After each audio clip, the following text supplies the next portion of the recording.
From our headquarters in Lagos, Nigeria, this is Enterprise Morning on Enterprise TV. I am Henry Igwebike. In a jiffy, we'll be going to our newspaper headlines to see what we have for you on our newspaper headlines, and after that will be our main conversation also for today. So while we get everything cooked up for you, please do well to visit our website at www.enterprisetvnews.com. Like, comment, and follow us on all our social media platforms at Enterprise TV7. With me today in the studio to peruse on our newspaper headlines is Dr. Evans Ofeli. He is a barrister at law and also a public affairs commentator. Good morning, Doctor. Good morning. Welcome to Enterprise Morning today. Pleasure. All right.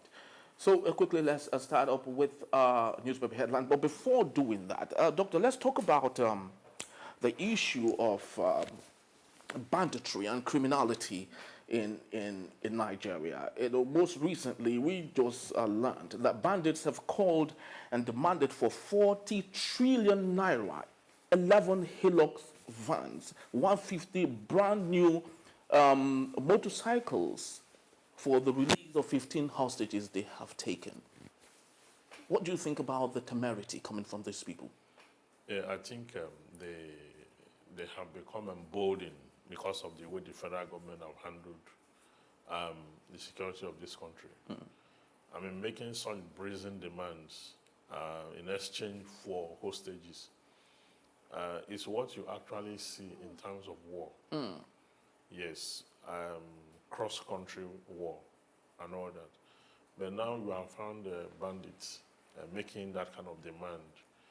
It's because the country have not managed the security very well. You know, over time, we have seen where the bandits have actually taken center stage, the insurgents too. And I think the bandits were properly schooled by the insurgents.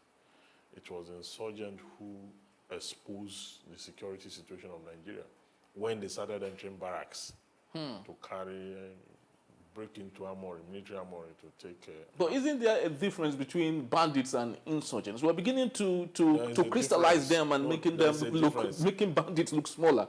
No, there's a difference. You know, I said the issue started with insurgents, and as insurgents were hitting military installations. Banditry had not started then. Banditry arose as a result of the gold mining in Zamfara. That is from where banditry got its origin from. So we could trace it. The origin of the insurgent is traced to Borno, you know, where the Boko Haram started and all that. So we cannot discuss these issues putting history aside.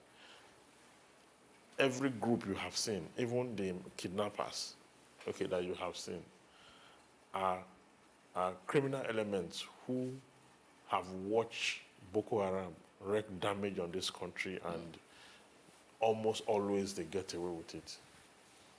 So the modern day criminality in Nigeria is as a result of the fact that those who formally instituted insurgency, none of them have been prosecuted, apart from the fact that their leader was killed at some point at the early stage in 2001.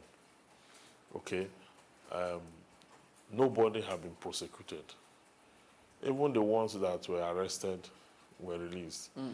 The ones who were arrested and they were in Kuje prison, the insurgents went to the prison and broke the prison and lose their, people who are there. So it tells you that not only that the economy has crumbled, but for people to gather and make such demands, asking government to get them 15 Hilux, to do what with the Hilux? And demand for that kind of money. You see, the truth is that the government cannot grant such demands. You know why? Yeah. If you give them those items in exchange for hostages, it means you are empowering them more to do more harm to society. So enough is enough. The harm they have done is already incalculable. So what the government should do is to look for a creative way to get out the hostages without necessarily surrendering to the demands of the bandits. Exactly. I just sincerely hope that our government would find a creative way of finding a lasting solution to all of this, so the hostages would be free, and also save our name, as a great people and a great nation. So quickly, let's start off with the Punch newspaper today, and the banner headline here says 28 trillion naira budget brouhaha. Parties demand 3.7 trillion naira pardon probe. Northern senators disown Ningi. And the writer there says Ningi insists on 3.7 trillion allegation. Senators, APC, PDP seek sanction and investigation. And we have on the top strip of the same newspaper, federal government laments a blackout despite 65% subsidy once discourse. And we have terrorism. United Nations begins Lagos Abuja airport security audit. Doctor, let's talk about this issue of a pardon. Though we have dwelt on it, but it's still resurfacing, and I think we have to keep following that story. The senators, northern senators, have disowned Ningi on that particular allegation. But Ningi is insisting that he is sure of what he is saying. Which of the parties do you think is wrong here? For the issue of the budget pardon? Yes, exactly. Well, you see, the issue of budget pardon is a long-standing tradition in Parliament in Nigeria.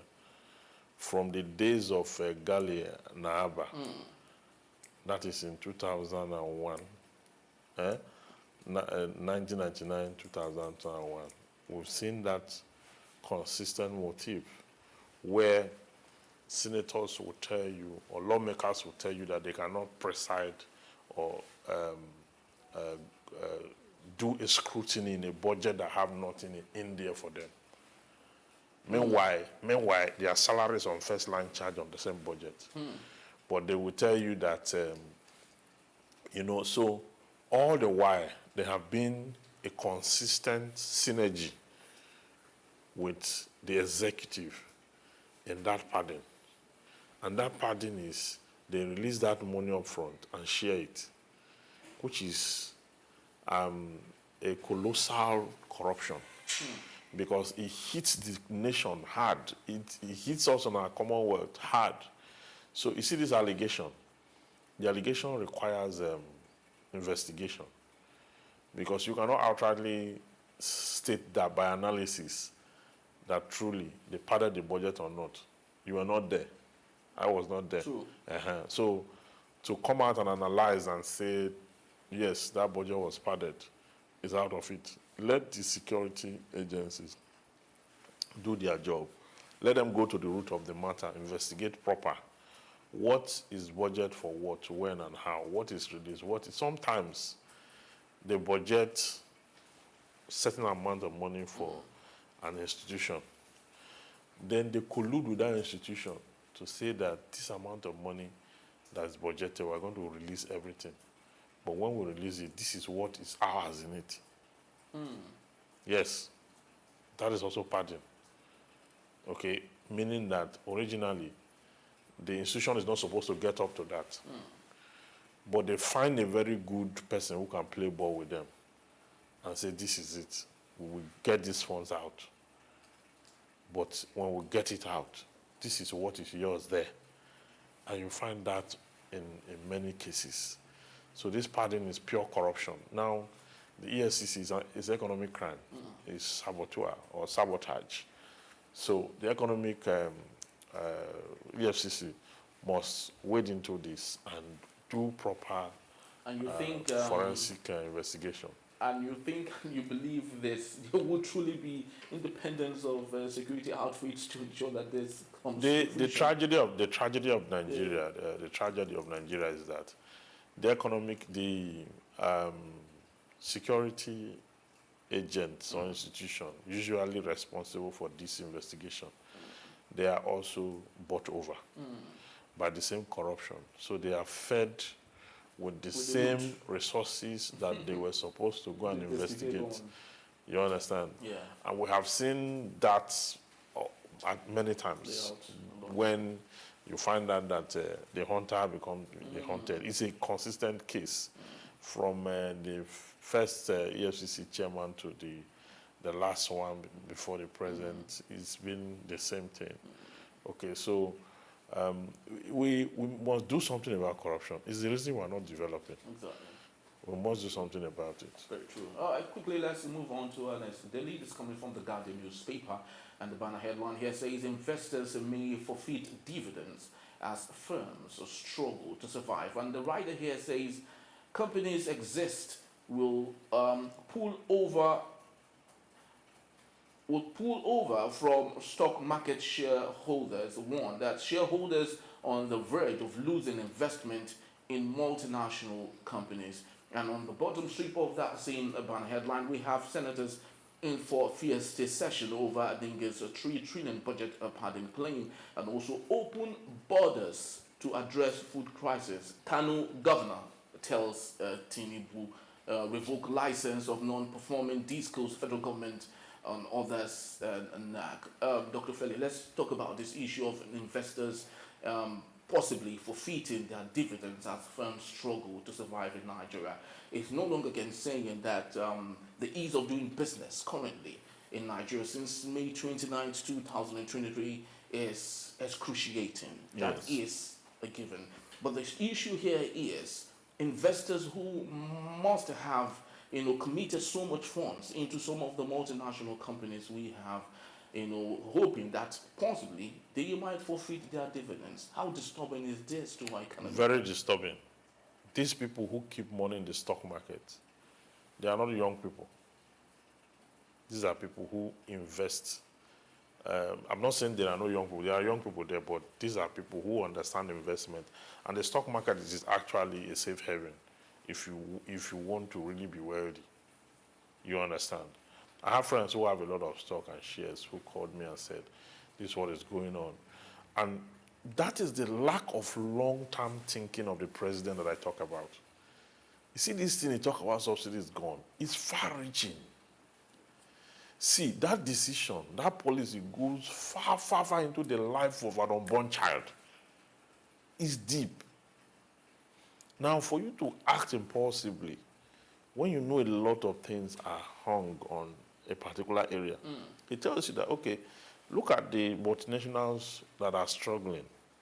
Okay, they were struggling before. In fact, they were living before this administration emerged, meaning they were under the excruciating pain of the economic condition of the Nigerian state. Then you came in and you decided to escalate it. Escalate it to the point where the multinationals are groaning. Let me tell you something about multinationals. You cannot compare multinational companies with indigenous companies in terms of profit margin, in terms of their capitalization, and in terms of whatever you can't match. You can't match it because these people come with a lot of investment, and they are responsible for the major goods and services that we have in this country. So when they start to tell you that it is time to leave this place, to pull the plug. Yeah, just like Shell. I mean, for Shell to pull out, it tells you that that is a very serious case for Shell to pull out. So we're at a point where investors now have to go through what it is they are saying now, that people will lose funds in the stock market. And you know what that can mean? It will send a lot of people to the early grave. You understand? People will have to, now there will be panic sale. And then the price of the shares will, because people will want to sell and all that. So I think this government should, that is why Femi Falana called on this government to review subsidy. The truth is that Nigeria cannot survive without the payment of subsidy. But as it stands now, even if it is reviewed, do you think that there's a possibility of going back to where we were before? No, we don't need to, whatever it is, at least let the product be purchased for what it was before. It will force certain things down. Oh, okay. Gradually. Definitely, yes. It will force certain things down. So now you can now keep going to the implementation of price control. You understand? So we cannot survive like this. Those, you see this high fever economic analysis, all this malaria analysis, malaria analysis that comes to tell you that in the long run, which long run? You need people to survive in the long run. This long run you are talking about, how many people will be left in that long run that we will suffer now, and after suffering now, in the long run? Which long run? A baby step. So there's no long run. Every country pays subsidy on one thing or the other, all over the world. So there's no long run here. This is going to be what the Christians call long suffering. It's going to be steady suffering for a long time. And as in Nigeria, you must not fall sick at this period. Anybody that falls sick at this period is gone. So you have to go back to that, tie up that thing, that impulsive decision made. You have to tie it up. You have to go back there. Because, you see, there's no even, the refineries are not working on the refineries, which is supposed to be the long-lasting solution. Then those who have illegal refineries, they are chasing them. Very true. So, All right, so quickly let's move on to our last daily for today. It's coming from the Vanguard newspaper, and the banner headline here says, "Sub-regional forces working to destabilize Nigeria." Is coming from the presidency. And also we have Edo Goba, stakeholders seek urgent resolution of Obaseki Shaibu feud. Dr. Feli, let's talk about this issue. Sub-regional forces working to destabilize Nigeria is coming from the presidency. Do we take this seriously, or is the presidency trying to... What is this sub-regional forces? That is ambiguous now. Very funny. Is this sub-regional forces within the country? Regional forces outside of the country. Outside of the country. So they are the reason why we have all of the issues we have today in Nigeria. With inflation, with banditry, insurgency. That's what the presidency is assuming. The presidency have not diagnosed the problem. The problem of Nigeria is the presidency itself. Yes. Because when you point one finger at whoever it is, the other ones are pointing back at you.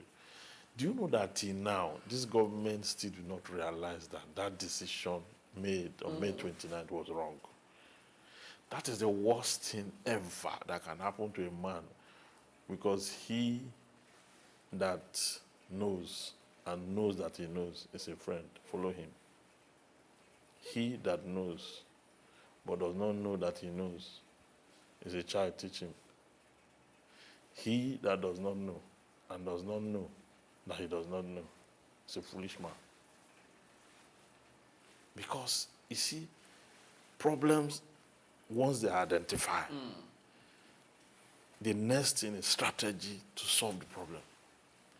Any kind of problem in the world, a problem of poverty, problem of lack, problem of whatever, you have to first of all identify the source. You knew that before you came in, this was not how people were living. Your decision took them there. So you have to rework that decision. That is, if they are aware that the decision was... They are not aware. They are talking about sub-regional forces outside the country. Just like Siri said during our middlemen, that those who are supposed to sit down and decide on how to stop gas flaring in Nigeria also flaring their senses. The presidency, they are flaring their senses. They don't know what they are doing. It's clear that they don't know what they are doing.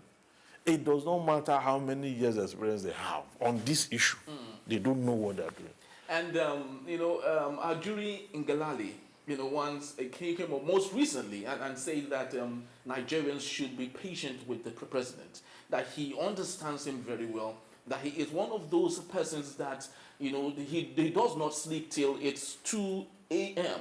and wakes up around 7 a.m. because he believes in the country. Do you think there's sense in it, knowing that Maybe that could be an illustration for hard work, which could bring us prosperity. No, it's a hard work without productivity. It's nothing. Okay. Why is it that the president is not staying awake between that time to the time he sleep, according to him, to rework a problem he created? He's staying awake. What concerns the average person? If you like, he can decide not to even wake up. It does not change anything. Nothing has. They have not put a block on the step to solving the problems of Nigeria. This morning, the president of NMA was on TV before I got here. Was on Channels TV, and he was talking about the fact that the doctors are leaving. Then the federal government is now panicking. He said, but the same federal government told them that we have too many doctors to export, that we are a warehouse, that we can export to the point where we can get tax from those countries. You know, he said, why is the federal government? And he went further to say that the average doctor in Nigeria, the very senior ones, they earn between 200,000 to 1 million naira. Wow. That is what they earn. 1 million naira is less than $1,000. Yeah. You understand? Yes. That is what that is medical directors. Okay? So then he went further to say that the federal government increased the money for the judiciary, for judges. Now wherever they got that money from, that more money is still there. That's exactly what he said this morning. You understand? So, where do you start from? Where do you start from? Look at the citizen.